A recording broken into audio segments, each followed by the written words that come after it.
Why blacks don't feel sorry for Charlie Kirk. This is a video by O'Shea Duke Jackson. We're going to be reacting to this, and I'm going to be giving you my thoughts on this. Hit the like button and subscribe if you're new to the channel. Welcome to the BLS Live channel. This is going to be something. Let's watch. Facing violence, assaults, the left. Yes, the campus Antifa.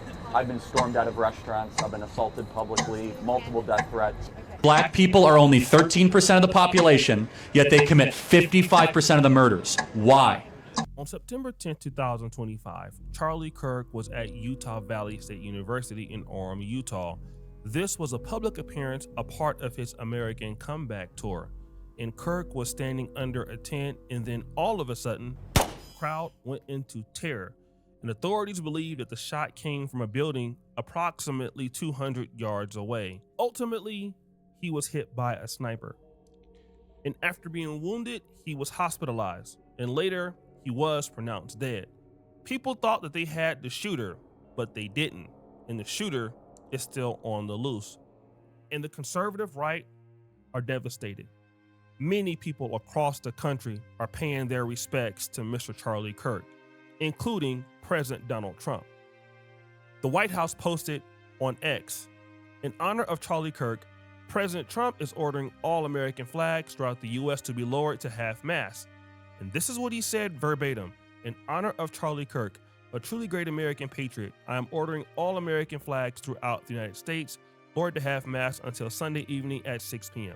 Now, Charlie Kirk was a political commentator, but also an organizer. At 18 years old, he started Turning Point USA, who's going all around the country, galvanizing the American youth to become conservatives. And he had a huge platform on TikTok. I believe he had like 7 million followers. Facts. And the guy was just very, very popular. But after his death, people started coming out with certain criticisms. And those criticisms... Ain't no coming out with certain criticisms. Those criticisms were there all along. It just wasn't as loud until the death. Mostly came from the black community. Rewind!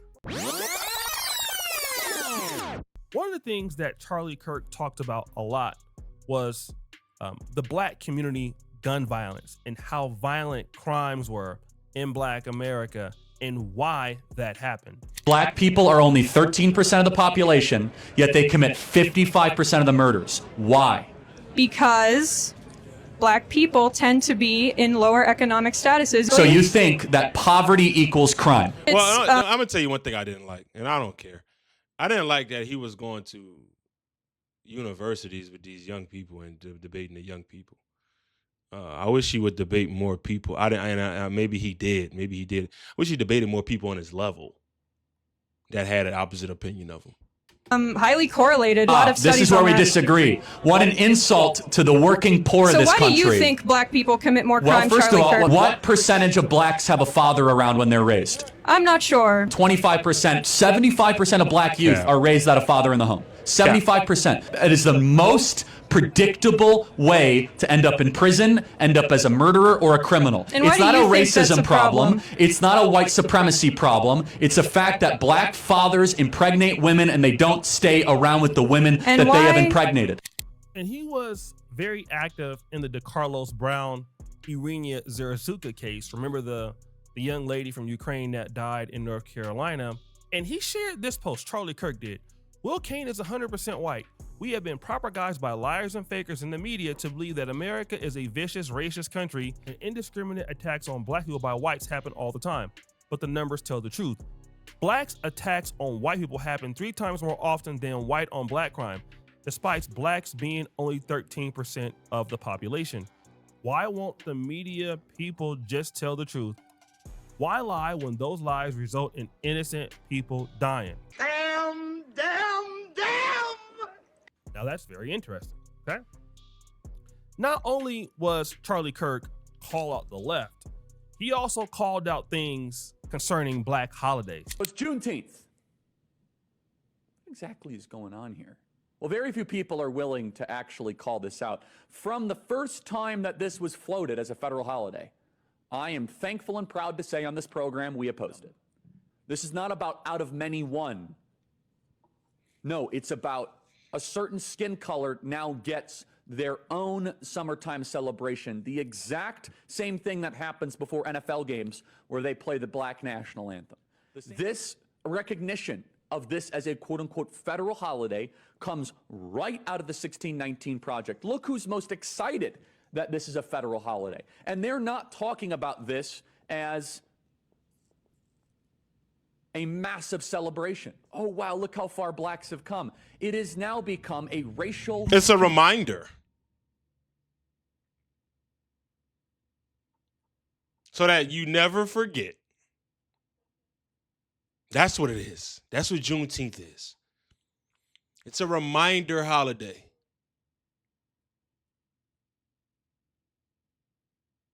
Something that you can't erase. No matter how much you take it out of history books. That's what Juneteenth is. Complaining day. Now we have a full day to be able to smear and slander white America. This holiday is a wedge, and I put in quotes, holiday is a wedge, used to push for countless destructive policies demanded by BLM. And remember what BLM stands for: burn, loot, and murder. Now, this is where it gets interesting, okay? Now we're going from blacks are violent, and then now we're going This to... is why I don't feel good, bad. I'm just like it happened. Like I'm gonna be honest with you. I don't have a stance on it, on his passing. It's just, you know.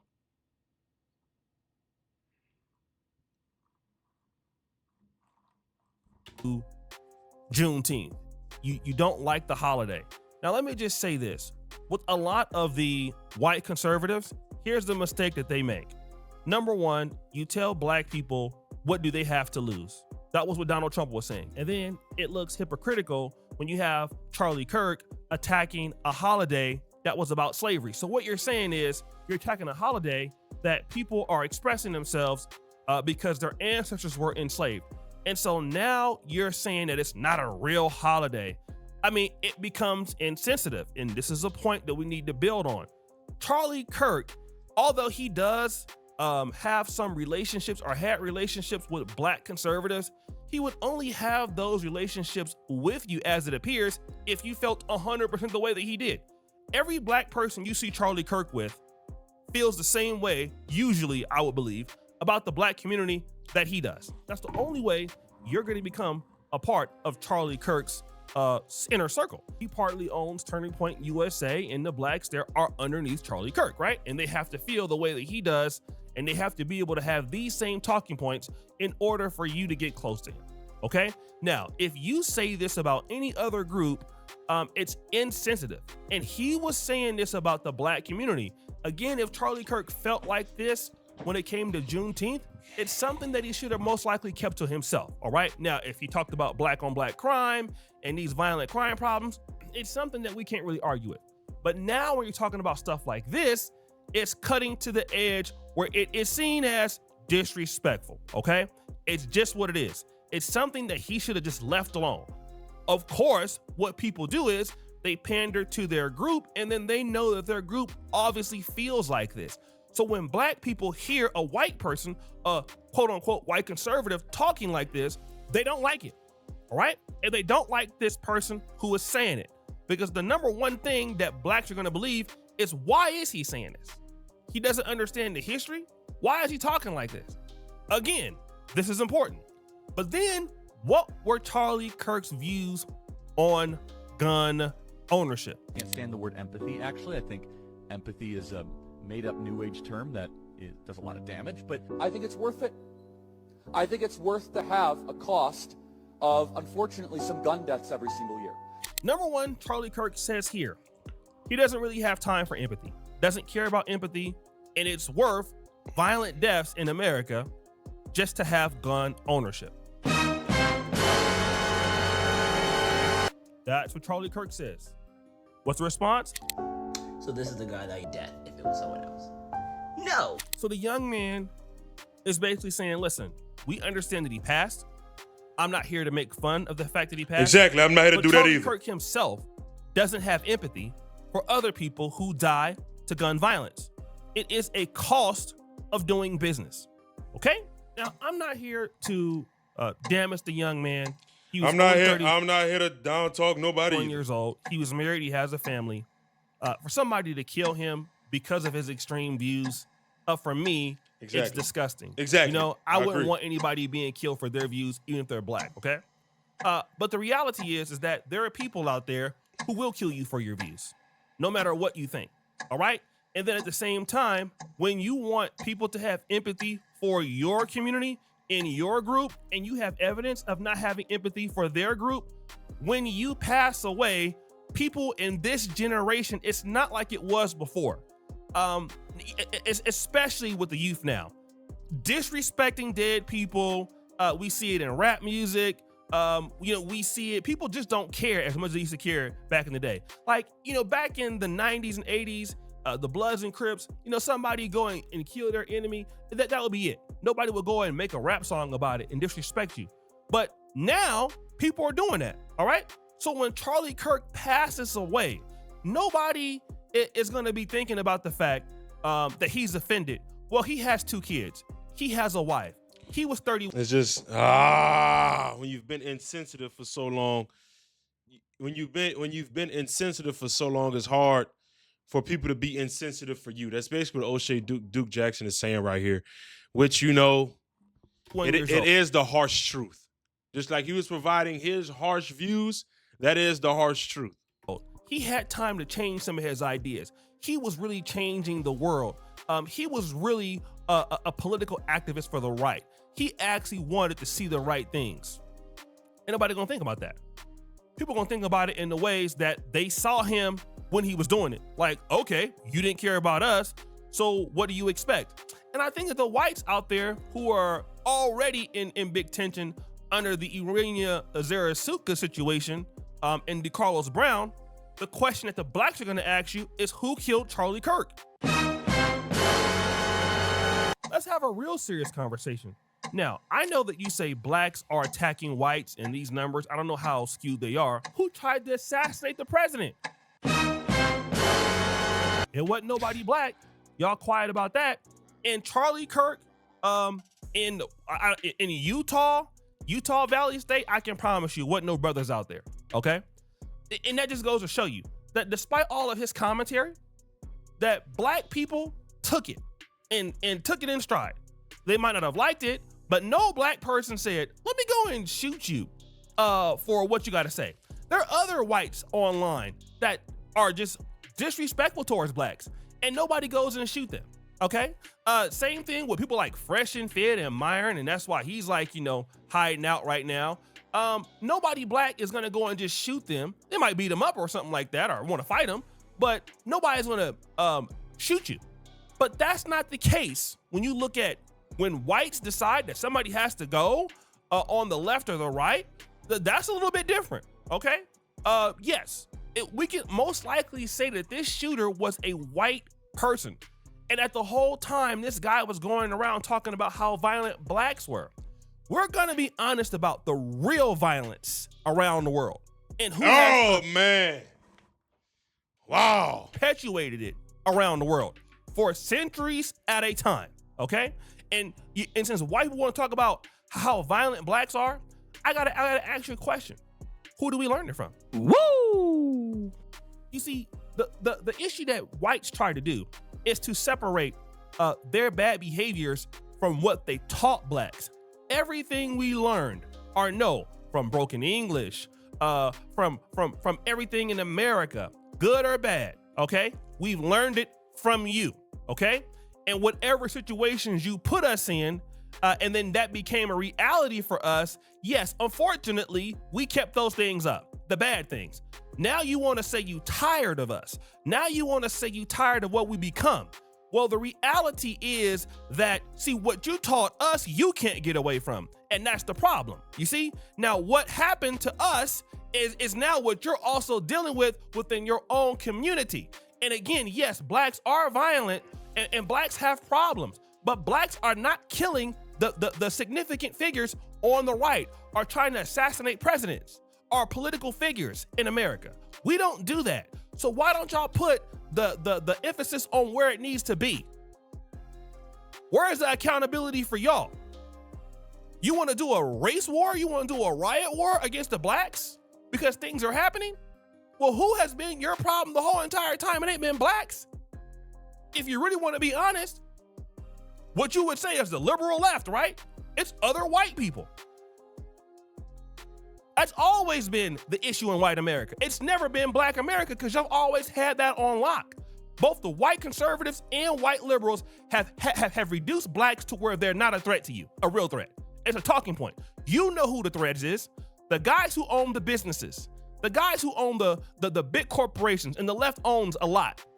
The people who can make things like this happen. That is who your real issue is with. But I think some of y'all are afraid of them, so you become powerless and blame it on the blacks who don't have that power.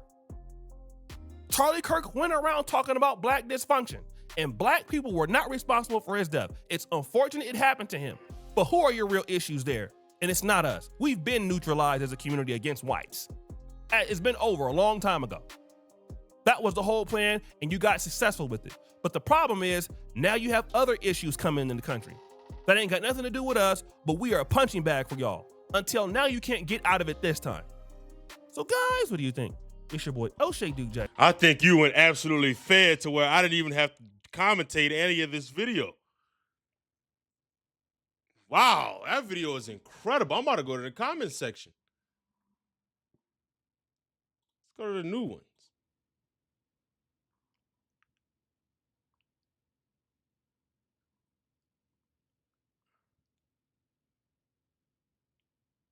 Yeah, this is one. Yeah, I'm not gonna lie. The comments are crazy because I'm not saying, no, we're not doing that. We're not doing that. We're not doing that. I'm not celebrating. I just don't have no feelings. I just don't have no feelings toward it. Like, it's just like, okay, bad. You know? Like, I'm being dead serious. Like, it's like, hey. But, I mean,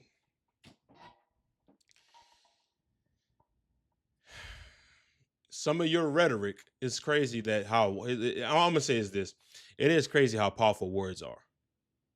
Words are very powerful, which is why you must speak life into others, into yourself, into the world, because words are very powerful.